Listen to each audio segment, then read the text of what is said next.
जय श्रीकृष्ण मित्रांनो, सर्वांचं पुढील श्लोकांमध्ये स्वागत आहे. आज आपण ऐकणार आहोत अध्याय पहिला भगवद्गीतेचा मराठी सार. तर अध्याय पहिल्यामधला आजचा श्लोक आपण ऐकणार आहोत 8वा, 9वा, 10वा आणि 11वा. तर त्यातला 8वा श्लोक आहे, भवान् भीष्मश्च कर्णश्च कृपश्च समितिञ्जयः अश्वत्थामा विकर्णश्च सोमदत्तिस्तथैव च. तर या श्लोकामध्ये असं म्हटलेलं आहे की या सेनेमध्ये सदा विजयी राहणारे तुमच्यासारखे भीष्म, कर्ण, कृपाचार्य, अश्वत्थामा, विकर्ण आणि सोमदत्ताचा पुत्र भूरिश्रवा आदी महापराक्रमी योद्धा आहेत, जे युद्धामध्ये सदा विजेता राहिले आहेत. त्यानंतर येतो श्लोक 9वा. अन्ये च बहवः शूरा मदर्ते त्यक्तजीविताः नानाशस्त्रप्रहरणाः सर्वे युद्धविशारदाः. या श्लोकामध्ये असं म्हटलं आहे, येथे आमच्या बाजूने इतर अनेक महायोद्धाही आहेत, जे माझ्यासाठी आपल्या जीवनाचे बलिदान करण्यास तत्पर आहेत. ते युद्ध कौशल्यात पूर्णतः निपुण आणि विविध प्रकारच्या शस्त्रांनी सुसज्ज आहेत. त्यानंतर येतो श्लोक 10वा. अपर्याप्तं तदस्माकं बलं भीष्माभिरक्षितं पर्याप्तं त्विदमेतेषां बलं भीमाभिरक्षितं. या अध्यायामध्ये असं म्हटलं आहे की दुर्योधनाचे आत्मप्रशंसा करणारे हे शब्द मिथ्याभिमान करणारे मनुष्याच्या वशिष्ठ उत्कीसारखे होते. जेव्हा त्यांना आपला अंत जवळ दिसतो तेव्हा परिस्थितीचा अंदाज घेतल्यानंतर आत्मप्रशंसा करणारे व्यक्ती अभिमानपूर्वक मिथ्या गर्व करू लागतात.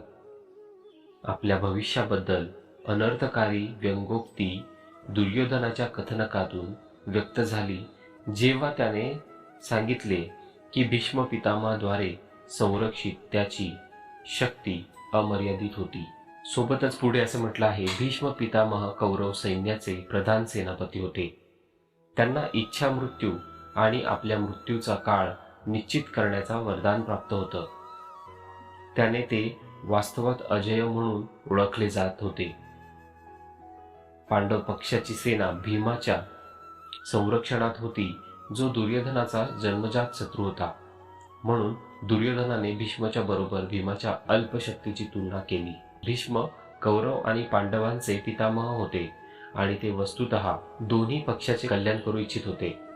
पांडवांच्या प्रती करुणाभाव भीष्म पितामहांना तन्मयतेने युद्ध करण्यापासून रोखत होते. ते हे देखील जाणत होते की या धर्मयुद्धात भगवान श्रीकृष्ण पांडवांच्या बाजूने उपस्थित होते आणि संसाराची कोणतीही शक्ती अधर्माचा पक्ष घेणाऱ्यांना विजय होऊ देऊ शकत नाही. म्हणून भीष्म पितामहांनी आपल्या नैतिक उत्तरदायित्वाचे पालन करण्यासाठी आणि हस्तिनापूर आणि कौरवांच्या हिताच्या रक्षणासाठी पांडवांच्या विरुद्ध युद्ध करण्याचा निर्णय घेतला. हा निर्णय भीष्म पितामहांच्या व्यक्तिमत्वाच्या विचित्र लक्षणावर प्रकाश टाकतो. तर पुढील श्लोक, अयनेषु च सर्वेषु यथा भागमवस्थिताः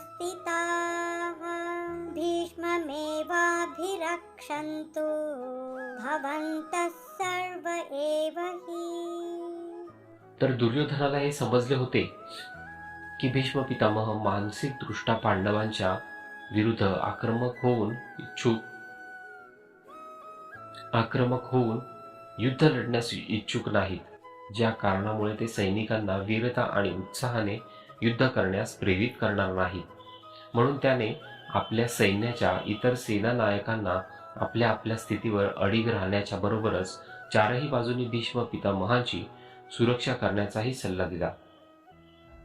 भीष्म पितामह आपले भाचे दुर्योधनाच्या आतल्या भीतीला समजले होते आणि त्याच्याप्रती आपल्या स्वाभाविक करुणाभावामुळे त्यांनी दुर्योधनाला प्रसन्न करण्यासाठी उच्च स्वरात शंखनाद केला.